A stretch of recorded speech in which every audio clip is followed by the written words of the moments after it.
กับโบราณแล้วจักโชว์แคบจุกกับกระยาแล้วให้บ่หาลอยกิ่งเนาะหายากได้หาเลยบ่ข่อยซอยบ่ได้กับบ่มีน่ะกับซอยเฮือซอยแห้งได้ข่อยก็ได้ซอยเบิ่งน้ำหั่นนะแต่พอดีได้เลยอยู่ทางใต้ล่างแบบนี้เนาะจะได้คุดพุ่นว่าบ่จิตพุ่นบ่มองซื้อก็กล้วยหั่นบ่อ๋อทางนั้นบ่อันแม่นห้องน้ำนี่บ่จิตนี่เสียเป็นการจังเม็ดก็ก็เอาธรรมดา2เมตรบ่ประมาณนั้น2เมตรคูณ2เมตรสิบ่อ๋อบ่ใหญ่เกินไปบ่น้อยเกินไปพอดีงามเนาะ2เมตรคูณ2เมตรพอให้น่ะมีอาบของเดียวกันนั่นแหละแต่ว่ามันก็ให้มันท่วมได้จักหน่อยนะอาการนี่บ่เมื่อคืนมีการนี่บ่อยู่ไปอยู่แล้วเพิ่นให้ลูกไปเอาโคมให้เพิ่นโคมมันมีหัวเดียวนี่เป็นให้น้องอยู่ผู้เดียวเฮ็ดแล้วน้องสินั่งให้คือว่าในที่นั้นมีแถวนี้ได้ขึ้นไปก็ได้เนาะบ่ไกลแต่บ่ไกลก็เขตนี้แหละเลาะแถวไกลนี่นะคือจังว่าน้องบอยที่มันเพิ่นยิบนำบ่น้องนี่โอ้ก็ขออนุญาตขออนุญาตเด้อน้องเด้อเริ่มเรียนแบบนี้มันก็ธรรมดาเนาะสีสิวได้แม่ละฝนตกใช่แม่นว่าธรรมดามันจะเป็นสีแดงอันนี้แข่งขาเฮาก็ปกติคิดแค่ว่ามันมีห้อยเนาะพอยิบห้อยมันมีเด็กเด้แต่ว่ามันดำในบ่ได้อันนั้นน่ะที่นั่นน่ะจะได้มากเลยเนาะจะเมื่อเพิ่นผ่านมันจะเป็นแรงการตอน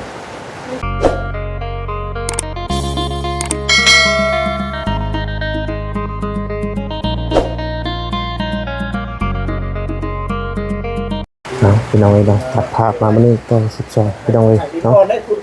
เด้อพี่น้องเด้อเนาะสิเป็นได้แล้วลงไปต้องดูหมอกน้ำมันบ่แห้งเนาะต้องมาลบได้เกือบกินนี่เพิ่นน้องแต่เนาะเพิ่นน้องตาม3เดือนบ่แห้งเด้อเป็นยังอ่ะคุดยังคุดจิรอบ่คุดจิเรียกว่าเนาะมื้อได้คุดน่ะอันนี้จะยังว่าบ่ได้คนเช้าแหละคนเช้าฮู้ครับบ่เฮาฮะครับบ่คำว่าน่าก็สิฮักคุดคุดบ่นั่นกับโบราณแล้วจักโชว์แคบจุกกับกระยาแล้วให้บ่หาลอยกิ่งเนาะหายากได้หาเลยบ่ข่อยซอยบ่ได้กับ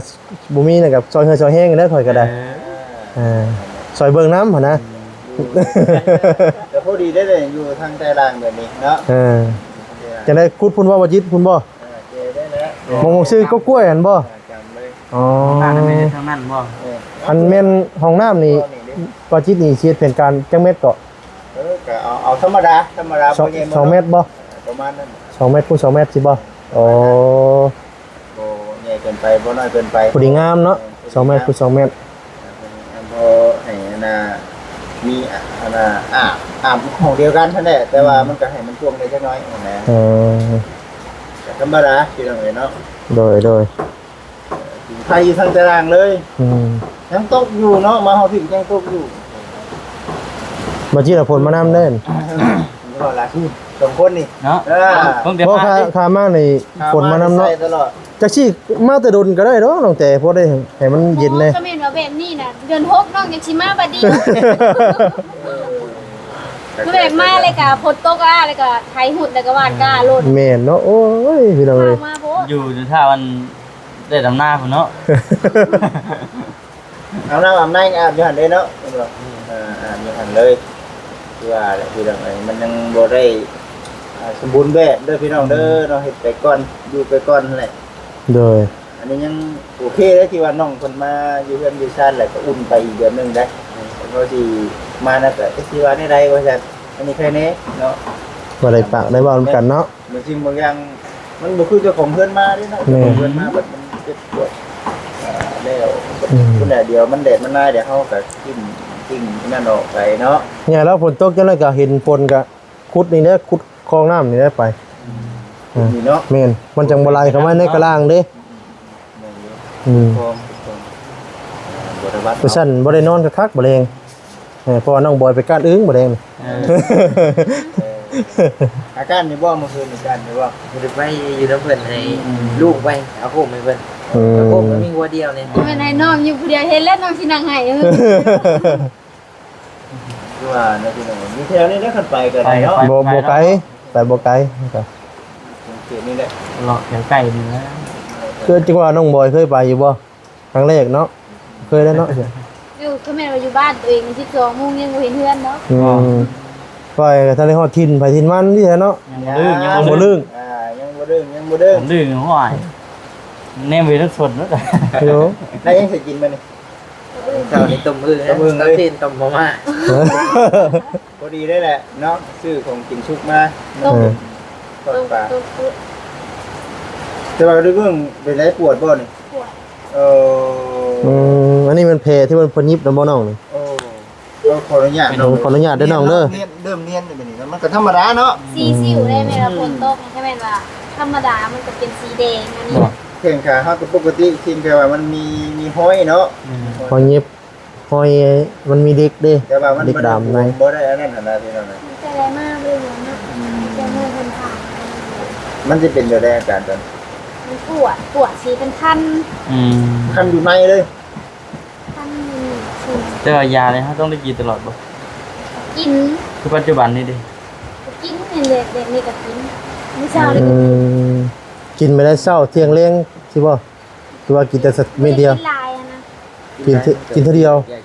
แม่นบ่ กินยาแก้ กิน ปวดระ ยา งับ แก้ ได้ ปวดกับยาแก้อักเส อ๋อบ มันคิดจะกิน เวลามันเจ็บนะเนาะ เป็นคนตกนี่ก็กินก็เลยกินเมื่อคืนก็กิน แต่คือสิแบบปกติเนาะ อืม มีเงินมีคำนะครับไปตรวจเบิ่งคันว่าเป็นให้ออกก็คือสิแบบว่าโอเคนะแข่งขันน้องเพิ่นเดี๋ยวนี้เนาะ มันก็สิบ่เครื่องอีกนี่มันเล็กเลยเนาะ เพราะแบบมันปวดนะมันปวดช่วงมีแนวข้ามเลยแบบนี้นะยันเล็กเลยแบบข้ามซีนเขาเนาะ อันนี้รู้สึกแบบมีเล็กอยู่ในแข่งในขาเฮาอยู่ แนวกระดูกหักเลย กับโบคือว่าโบมีแบบย่าง ปัญญาเออ เดี๋ยวยามันสิเครื่องดิ แต่ว่าเด้อพี่น้องถามเพื่อความบ่ฮู้เนาะคันว่าเฮาเอาออกแล้วนี่ทั้งแข่งขาเฮาเนาะมันสิคันบ่เนาะมันยังคันหรือว่ายังนั่นคือเก่าบ่เด้อพี่น้องเด้อคำว่าคอมเมนต์คำว่าฮู้ก็คอมเมนต์กันเข้ามาแน่พี่น้องหรือว่าในเรื่องการเอาเด็กเอาลาออกนี่มันใช้งบประมาณเท่าใดก็เจ้าต้องของคนบ่ฮู้อยู่บ่ มันบอกข่าวว่าซีละเนาะ 4 ล้าน บัดนี้เฮาก็มาไล่ขายมขายยาขายอยู่ก็กินแล้วกินอีกเนาะในประมาณ20ป้ายนะที่พ่อนะ อ๋อเนาะมันช่วงสิแบ เรา บ ต้องฟักฟื้นอยู่แล้วเนาะ แม่เราต้องฟักคืนอยู่พุ่น อย่าง กีฬามันได้คิดนึงอยู่น้ำเพื่อน อยู่ห้องหมอแพเฮานี่แหละก็โอ้ ต้องได้พักฟื้นนำแน่เนาะ พูดแล้ว คันว่ามี เพราะก็ติดตามอาการเพียเนาะ พร้อมอยู่บ่หรือว่าญาติ ย่านเลยย่าน อย่างที่จำเป็นเนาะ ขนาดตอนผ่าแล้วน้องยังคิดนั่นน้องก็เข้าไปห้องผ่าน้องคิดไปเบิดเลยว้าวน้ำหมอ5 นาทีกดใส่ยาสลบ เปิดใส่ยาแล้ววะ ใส่กระสลบบ่ดี สลบเลย ตลบเป็ดเลย จน8 โมง 9 โมงมีจังงู แบบ เลย บูเมื่อ ตื่ เนาะ นมาเนาะตื่นมาประเทศหน้าพ่อนี่อยากนอนลงอีกวันนี้จังนอนคนเข่ามามื่นตาว่าอยากกินน้ำพ่อนาโอ้คือโอ้คือค่อยถึงได้รวมมือตัวเอง อืม คันมีผู้หนึงแล้วไปเกิดลูกมันเล็กน้อยนั่นคนน้อยนั่นก็ให้ดีรอตื่นนั่งคนน้อยให้นะ เบิดติดยาได้ถึงตื่นเนาะ แม่นแล้วเนาะ ว่าตื่นมาความรู้สึกครั้งแรกน่ะแสบมันแสบทรมานโว้ว่าบ่ออกเลย คนแหละ อยากกินน้ำเพื่อว่าหายจะพาให้กินร้ายแบบคนหิวน้ำน้องบ่ได้กินข้าวบ่ได้กินน้ำ อืม น้ แต่มันก็กลัวอยู่ดอกเนาะตามที่ได้เนาะ มันก็เพื่อว่าอยู่แล้วเนาะ เผื่อไว้เพื่อค่าอยู่ค่ากินเนาะเพื่อเฮารักษาแบบว่า คือว่านะมัน มีห บ่ มอ แม่น เพิ่ ว่าน สิ คิดเพิ่น มันไวๆเนาะ อืมไม่สิปาดปุ๊บเช้าปั๊บดูให้เลยเนาะ เนาะ ก็ถือว่าดีอยู่นะเนาะดีเบิ่งน้องเพิ่นรักษาแบบนี้ก็ถือว่าทำโอเคอยู่ ำอันนี้นะเขาแม่นล่ะตอนช่วงเฮาไปเอานะทั้งหมดนะตัวนี้แบบมันแห้งแล้วว่าตัวนี้มันยังเปียกนี่เลยเฮาไปเอาผายไปหยิบออกเลยบาดยินแยกนิดนึงมันเป็ อื นยัง ม ไปเฮาล่างเอา คือเอาออกนี่แม่นแพทย์เพิ่นเอาออกให้บ่หรือว่าเอาออกเอง ไปเอาที่นี่ อ๋อ ตอนเพิ่นดึงนะ เอาหน้าผายมันยิ้มนะ มันยังอยากมึนอยู่ได้เลยอยากคล้ายกับมันคือว่ายัง บ่อนเมื่อทางว่าวเด้ออันบ่สิดีน่ะสังกะสีบาดมือนี่ ไป24เข็มมองนี่ ตอนนั้นออกเลย เอาออกเอง อันนี้ อันนี้ก็เลยตัดปั๊บแล้วก็ดึงปุ๊ดมันก็บ่ได้มีความรู้สึกหยังใดมันยังมึนอยู่ยังมีความรู้สึกว่ามึนแบบ อยู่หักมัน พูดไปซื่อได้ รู้สึกว่า บ่ได้ แสบๆ แบบบ่ได้ชึกเจ็บอย่างนี้ดีได้ ถ้าอีก เนาะ เพิ่นบอกให้ไปออกแล้วน้องคิดว่าน้องสิเจ็บแล้วก็เพิ่นไปเอาออกมันก็บ่ได้เจ็บแฮง อืม บัดตอนเอาไข่ไปยิบออกผัดย่างก็คือบ่คือเก่านี่เด้ อืม เดี๋ยว เกิดความระแวงแน่เนาะเฮาย่านแบบมันยำแผลมันฉีกอีกนะ คือว่าแน่แหละพี่น้องเอ้ยเนาะมื้อนี้จะมากับทางน้องๆนำแน่ โอ้ยคอยทางนี่ แม่คนทุกคนดิ้นเป็นนี่ก็เจ็บปวดนั่นแหละเพราะว่ามันยังมีเด็กมีดาแน่อยู่ทางข้างในคือมื้อเช้านี่คือเป็นจังได๋กับพระคือกันเนาะมื้อเช้านี่เฮงได้เนาะ อืม เดี๋ยวได้เขียนนี่เฮง เฮ นี่ ง บ่ ได้ บ่อยากมีลมมันก็บ่พากันไหน โอ้ลมนี่ได้ ก็เยี่ยมเป็นเจ็บพอๆกับของเฮาพุ่นน่ะเนาะ มันสิมาทางนี้วันนี้มื้อเช้านี่เนาะแม่นบ่ แม่นลงมาสิได้อย่างทางนี้มาทางนี้ก่อนแล้วก็ไปหาเฮาสินะ มาทางนี้นี่เต็มๆเลย อืม เมื่อคืนนี้เบิด2ทาง2ทางจ่าไปหมู่อยู่เด้อ มันสิบ่นั่งกอดกันอยู่เทิงอันเตียงนำบ่ซั่นเนาะ เอาบ่ได้เด้อ เป็น เด้อ นี่ เจ้า เนาะ เนาะ เออ อยู่ได้อีนี่ก็ เปียก ลมเนาะ สะ นอน สะ นอนอยากนอนน่ะ อืม นี่แต่นั่นแหละพี่น้องเอ้ยเนาะในเรื่องของเพิ่นน้องแต่เพิ่นเด้อพี่น้องเด้อเนาะก็สิประมาณนี้แหละคือว่าทางบ่แอนเพิ่นก็ได้แจ้งแล้วเนาะแม่นบ่แจ้งแล้วมื้อวันที่26เพิ่นก็ได้ออกที่มาแจ้งนำนี่แหละพี่น้องเอ้ยก็ถือว่า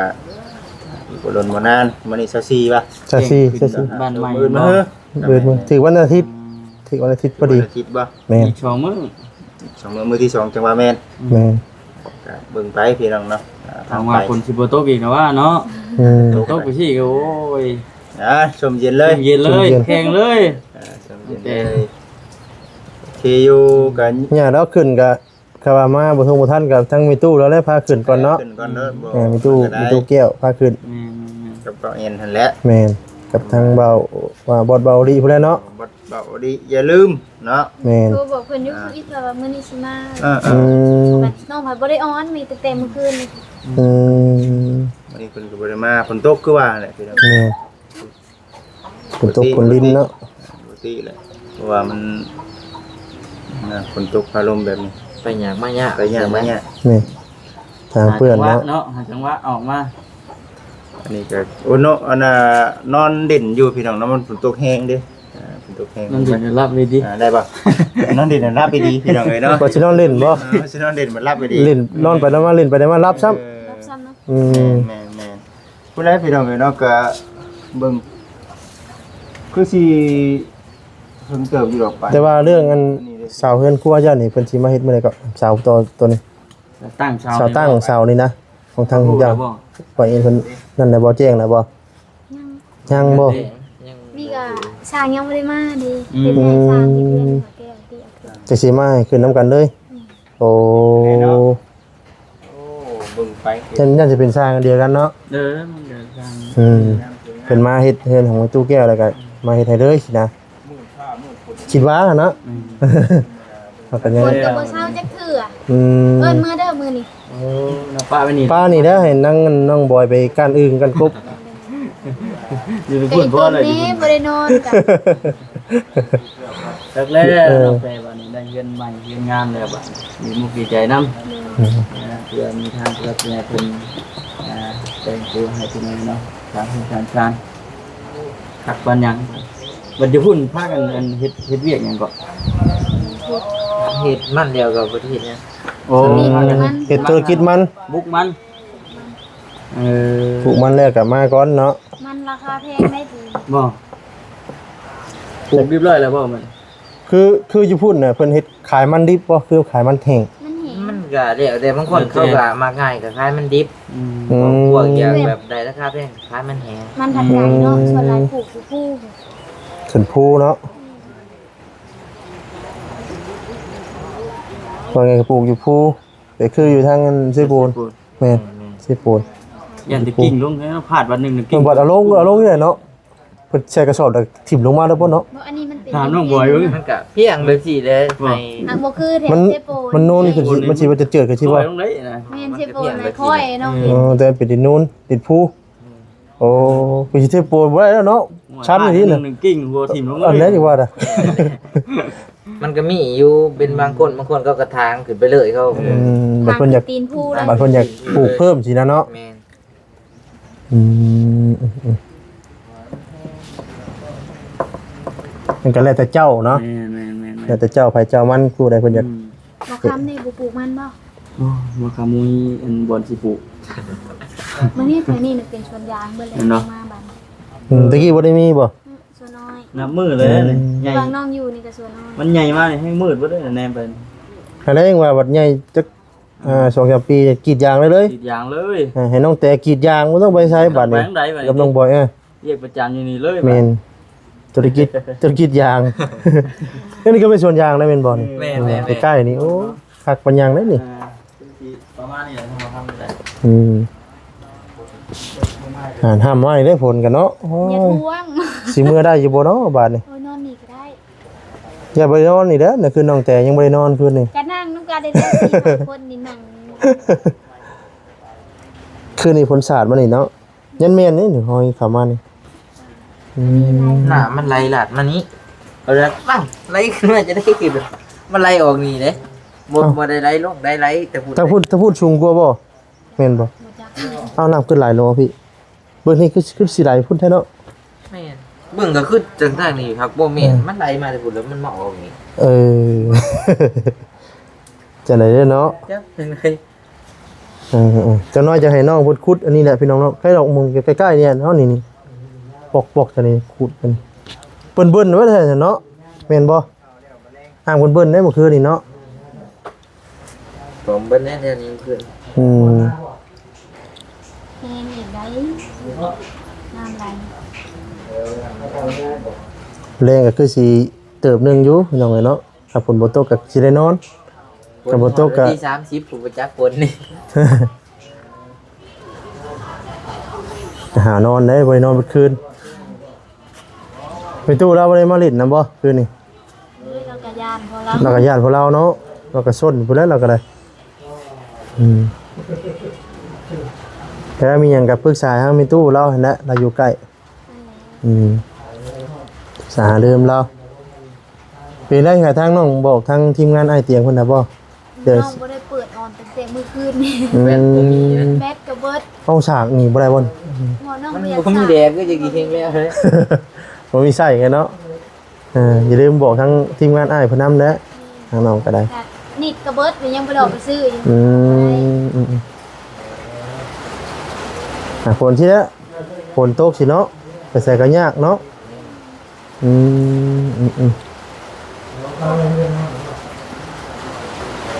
ไฟเริ่มหมดเริ่มหนาวแล้วบัดนี้พี่น้องเอ้ยอาจจะน้อยไปถามทางมีตู้แล้วก่อนเนาะพี่น้องเอ้ย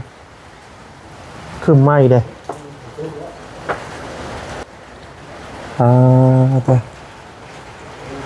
แล้วนี่อยู่ถึงเฮือนนี่คือเก่าเด้อน้องแต่นี่ อยู่ที่ห้องนอน อันนี้ข้างมื้อเช้านี่บ่สาดนี่ ทางวิทยานี่นะไปเก็บเอามาอันปิวเว้ยมันปิวไปเลยมันลมมันแห้งมันถอนออกเกิดตะปู จะทบขึ้นเนาะทบขึ้นไว้มันเป็นปิวออกคือสิอยู่แล้ววะบัดนี้เนาะมัดไว้แล้วเนาะ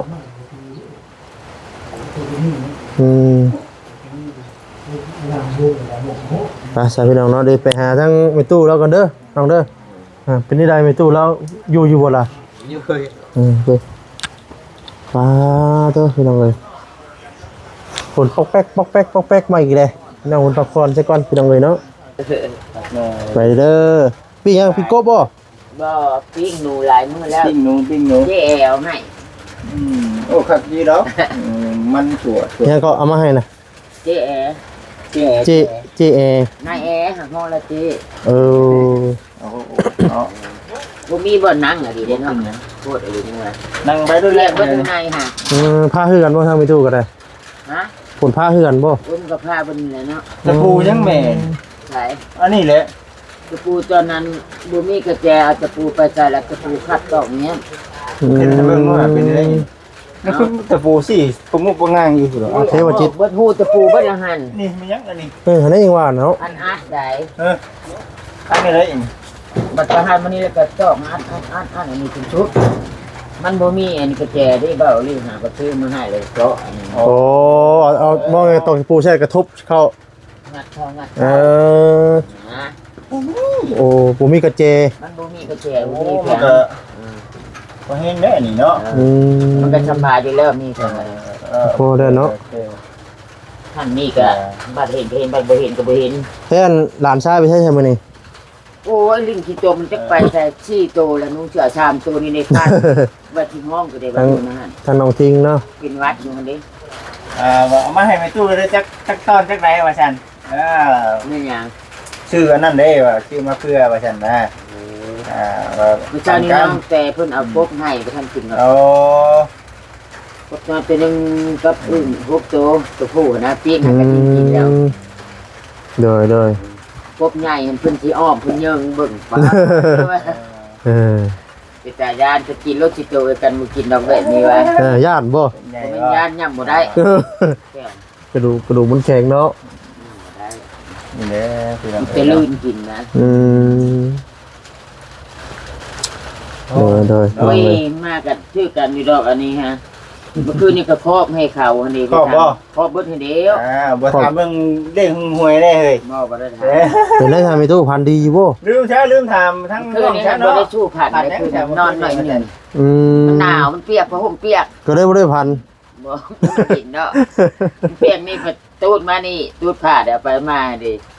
มันเปียกหลายเลย อื จริง ม ๆเปียกบ่ชนนอกอันน่ะ โดย จูนั่งก็เป็นหุ่นๆอยู่เมื่อคืนนี้ อืม ให้บ่ยานมันลมโอ้ยลมอีหลี ยังกระเซกมาแล้วเนาะ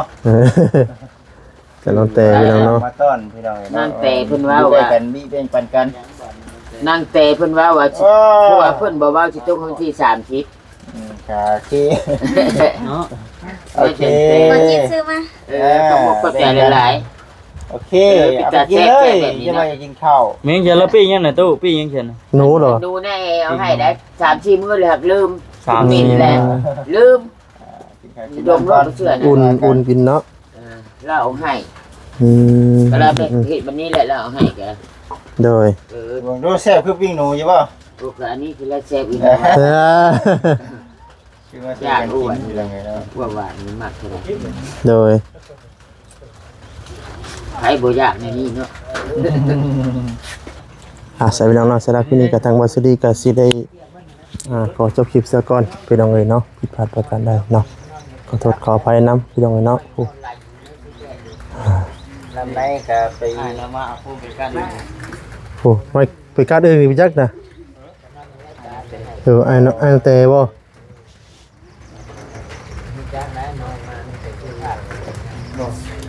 เอาเอิงมาตอดไปจักบ่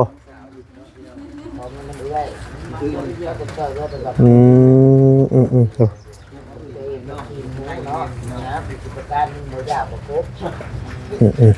อาสาพี่น้องเนาะผิดพลาดประการใดเนาะขอโทษขออภัยนำลำลาไปก่อนแล้วเนาะอยู่ดีมีแรงเบ้อทุกผู้ทุกคนพี่น้องเนาะคำจาได้ดังวัสดีเนาะบางคนนนหูเนาะขอโทษขออภัยนำเนาะลำลาไปก่อนแล้วเนาะสบายดีพี่น้องเด้อ